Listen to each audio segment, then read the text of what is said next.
Hey everyone, in this video I want to show you how to use a lie truth chart to renew your mind. And I'm actually going to use a lie truth chart from my How to Stop Procrastinating online course. And in this lie truth chart, I've actually filled in the lies ahead of time. So here's what you do. Let's say, for example, you don't feel like doing the laundry.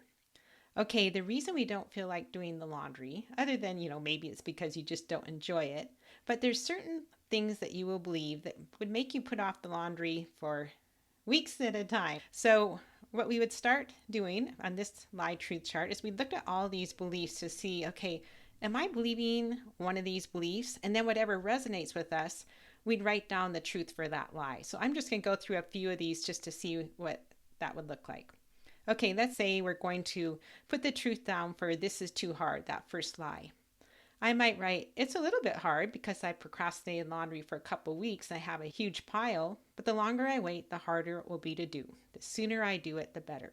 So do you see when I start writing down that truth? Before that, this is too hard, I'm dwelling on that, and that's just making me not want to do it. But as soon as I talk a little sense to myself and write down the truth, it's like, okay, I might as well do it. I'll start having the desire to do it. So for I can't do it, I might put I can't do it easily. I can't do it without spending hours to catch up, but I can do it. And God can change me and help me come up with a system to make laundry easier. I think I'll work on that. So sometimes when you're writing the truth, you get a little insight like, oh, you know what? I need to change what I'm doing. And you would just write that down in the truth. Okay, I shouldn't have to do this. The truth would be I don't have to do it. No one is forcing me to do the laundry. But I do need to do it or hire it out if I want to wear clean clothes, or I suppose I could just keep buying clean clothes.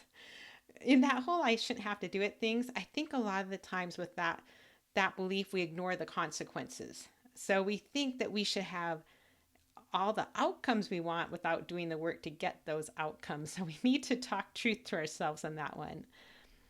Okay, I don't feel like working, so I shouldn't. I might say, just because I don't feel like working, that doesn't mean I shouldn't do it. My life will be much better if I live by design rather than desire.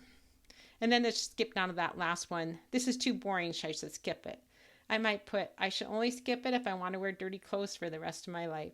Since I don't want to do that, I should do it even if it's boring. I could put on a podcast or some fun music to make it more fun. And if you look at all the truths I wrote down for these, none of these are actually biblical truths. So sometimes the truths you write down will be practical truths, although if you look at Jesus in the Bible, he used both practical and biblical truth. So like when he was talking about worry, he said that, the birds don't need to worry. God takes care of them, same as the flowers of the field. But he also said you can't accomplish anything by worrying. You can't add one day to your life. So he did both spiritual truths and practical truths. So this is one really easy way to renew. If I was procrastinating something, I'd probably just fill out one of these lies with one truth, and by then I'd probably actually want to do it. Maybe I'd have to do two of them, but try this and see if it works.